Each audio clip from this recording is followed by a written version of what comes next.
안녕하세요. 김성길 목사와 함께하는 예수님 이야기 제1단원 오늘 36회가 되겠습니다. 자, 이 시간에는 전 시간에 이어서 예수님이 어떻게 구약에 계시된 그 메시아가 맞느냐, 세 가지의 증거가 있었다고 그랬죠. 첫째는 하나님이 증거하셨다. 둘째는 예수님 자신이 증거해 주셨다. 세 번째는 제자들이 증거했다. 자, 그 중에서 지금 우리가 살펴보고 있는 내용은 두 번째 내용이에요.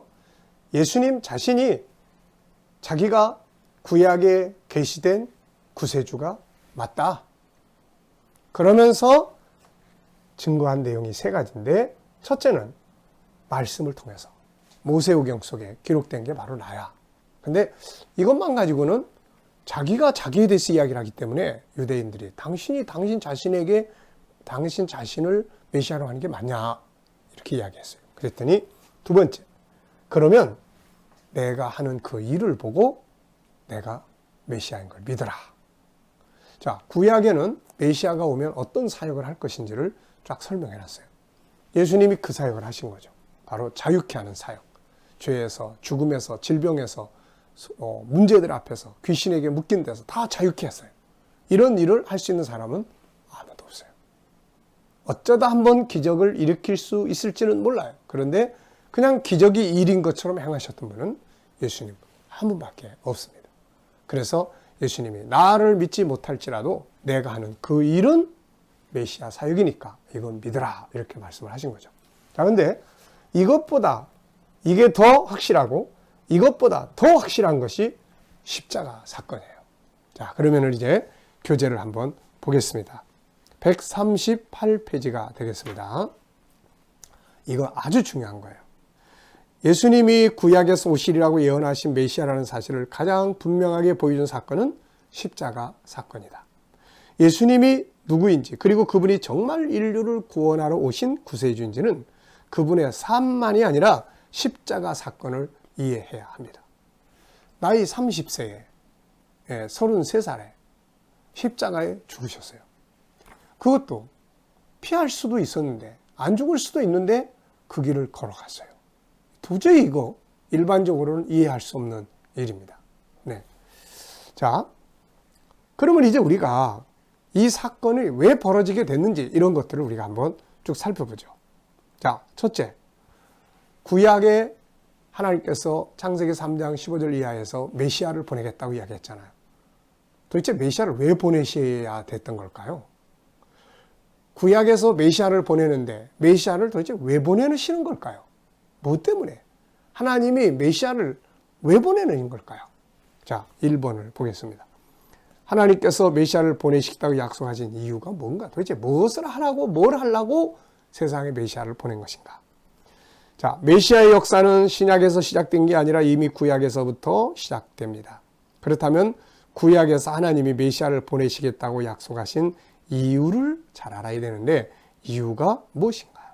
이유가 이미 앞에서 살펴봤듯이 인간이 하나님과 맺은 생명의 언약을 파기함으로써 인간은 육신의 죽음과 함께 영원한 죽음에 영생하기 위해서 창조된 인간이 에덴에서 쫓겨나서 천국에서 쫓겨나고 지옥의 영벌에 이르게 된 거죠. 그래서 하나님은 바로 이 형벌 속에서 인간을 구원하여 영원한 나라의 기업을 얻게 하시기 위해서 구원자를 보내시겠다고 하신 겁니다. 그러므로 구약에서 예언된 그 메시아는 우리를 영원한 형벌, 지옥의 형벌, 죽음의 형벌, 그리고 그걸 오게 만들었던 죄, 창세기 3장에서 범한 이 죄에서 우리를 구원하시려고 메시아를 보내겠다 이렇게 약속하신 거란 말이죠. 이거 우리가 잘 알아야 됩니다. 하나님은 메시아가 오시면 그래서 어떤 일을 하게 될 것인가를 쫙 설명을 했어요. 메시아가 오면 인간을 죄에서 구원하는 일을 위해서 오는 건데, 그렇다면은 그 구원을 위해서 오는 메시아는 대속의 제물이 된다. 한 마리의 어린 양이 된다. 인류의 죄를 뒤집어쓰고 그가 담당하게 될 거다. 이걸 예를 쭉 나누셨어요. 그러니까 구약에 계시된 메시아인지 아닌지 보려면은 한 마리의 어린 양이 되어 인류의 죄를 뒤집어쓰고 대속의 제물이 됐는지 안 됐는지 그것만 딱 보면 아, 저 메시아 아니야. 혹 어쩌다가 병든 자 고쳤어도 그 사람의 죽음을 딱 보면 아이고 나이 들어서 죽었네. 저 아니야. 네? 그래서 아닌 거예요. 그래서 석가모니도 메시아가 아닌 거예요. 마호메트도 메시아가 아닌 거예요. 공자도 메시아가 아닌 거예요. 왜? 그분들은 다 훌륭한 일들을 했어요. 분명히 그래서 성인이라고 하는 말은 맞아요. 그런데 하나님이 죄에서 인간을 구원하기 위해서 보낼 메시아는 한 마리 어린 양이 돼야 되는 어린 양. 그런데 다 그렇게 안 죽었어요. 그렇게 죽은 분은 예수 한 분뿐이라는 거예요. 이해됩니까? 이게 얼마나 중요한 이야기예요? 자, 그래서 하나님께서는 구약의 하나님은 메시아가 오면 인간의 죄를 대속해서 죽는 대속의 제물이 될 거다라고 이야기를 했단 말이에요. 이것을 짐승 잡는 속죄의 제사로 보여줬고 직접 말씀으로도 설명을 쫙 했어요. 이사야 53장에. 네. 그가 우리를 대신해서 우리는 한 마리 양과 같이 그릇 행하여 곁길 갔거늘 그가 우리를 대속해서 우리를 여호와께서는 우리의 죄를 그에게 담당시켰도다. 그러니까 인간의 죄를 그러니까 구원이라는 건 죄에서 건져내는 거예요. 창세기 3장의 죄에서 왜 이것 때문에 에덴에 쫓겨났고 이것 때문에 죽음이 왔고 이것 때문에 지옥에 가고 그렇게 된 거니까. 그래서 여기서 건져내야 되는데 이 죽음과 지옥과 영원한 형벌의 원인이 되는 것이 죄란 말이에요. 그러니까 죄에서 마귀가 와서 죄짓게 한 이 죄에서 건져내야 되는데 건져내는 방법은 죄를 뒤집어 쓰고 가는 거다. 희생 제물이 되는 거다. 그래서 구약에서 계속해서 피가 없이는 구원받을 수가 없다. 레위기 17장 11절에서 분명히 대속의 제물을 피 없이는 안 돼요. 그래서 레위기 1장에서는 또 하나님께 가는 모든 사람들은 바로 이 짐승을 잡아라. 그 짐승에게 안수해라. 짐승을 죽이라. 그가 널 대신해서 죽는 거야. 그러면 너와 하나님 사이는 이제 서로 화해 관계가 되는 거야. 이거를 계속해서 보여주셨고 구약의 역사는 그걸 다루고 있는 거예요.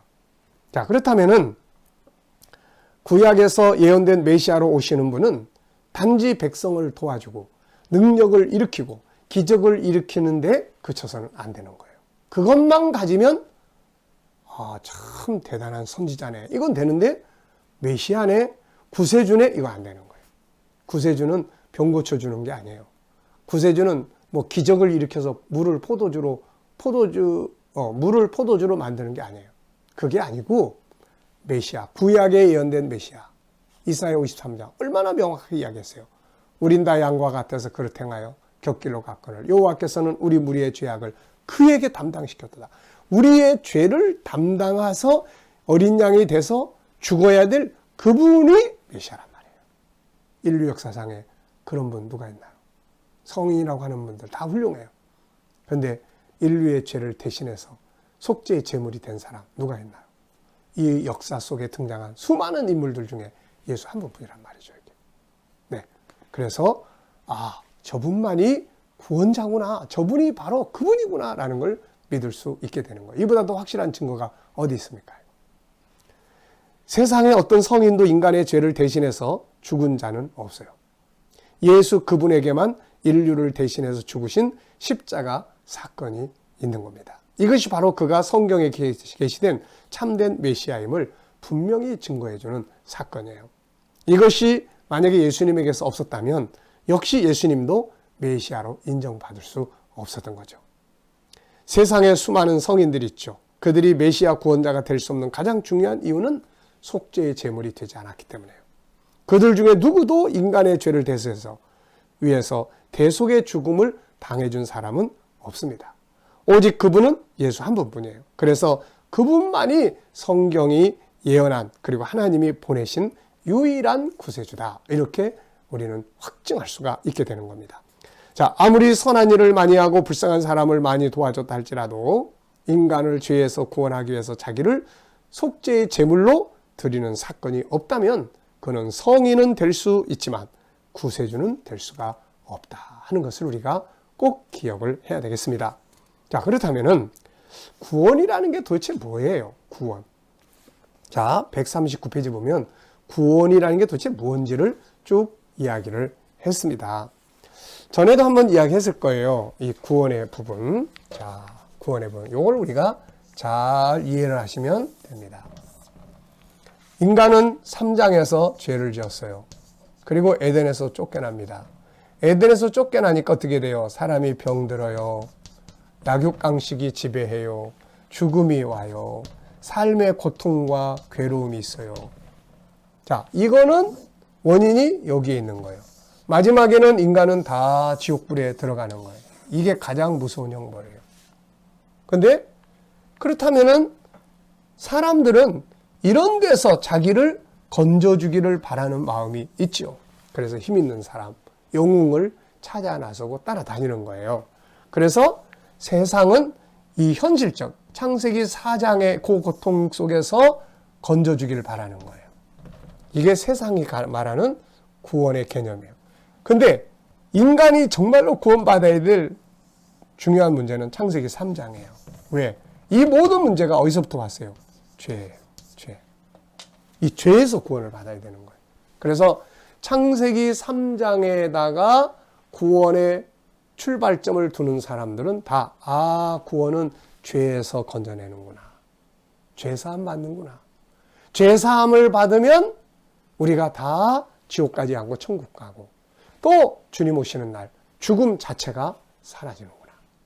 인간이 창조된 목적대로 영생의 복을 얻게 되는 것이구나.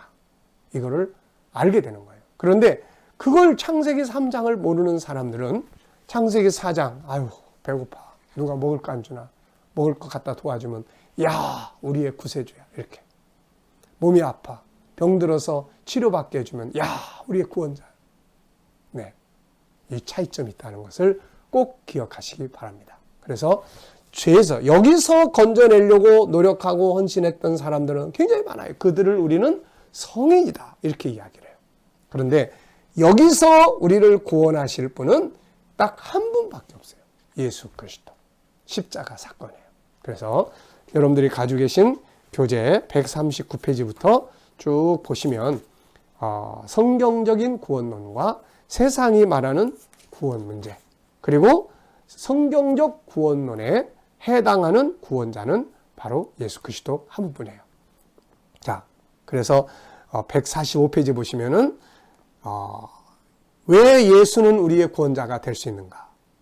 그분은 우리의 죄 문제를 해결하고 인간을 구원하기 위해서 자기를 제물로 바쳐줬다. 구약의 이사야 53장 6절, 53장 10절 다 메시아가 오면 어린 양이 되어서 인간의 죄를 대신 담당할 거다. 이걸 예언했어요. 이걸 이룬 메시아 예수 한 분뿐이란 말이죠. 그래서 사도행전 4장 12절에서는 다른 이로서는 구원받을 수 없나니 천하 인간의 구원을 얻을 만한 다른 이름을 우리에게 주신 일이 없음이니라, 이렇게 말씀하고 있는 것입니다. 자, 그래서 그 뒤에 내용 쭉 읽어보시면 좀 길게 정리가 되어 있는데요. 150페이지까지 쭉 읽어보시면 이 십자가 사건. 그래서 사도 바울은 고린도서 1장 18절에 십자가의 도가 멸망하는 자들이 미련한 것이요 구원 얻는 우리에게는 하나님의 능력이다. 그래서 바울은 헬라인은 지혜를 찾고 유대인은 표적을 구하지만 나는 오직 십자가에 못 박힌 예수 그리스도를 전한다. 왜? 십자가만이 우리를 죄에서 구원할 수 있는 유일한 증표이기 때문에 그렇습니다. 자, 구약에 예언된 메시아 예수님이 바로 그분이냐 아니냐, 세 가지 증거. 첫째는 말씀, 둘째 사역, 세 번째는 정말로 부인할 수 없는 확실한 증거는 십자가 사건이다. 잘 이해되셨죠?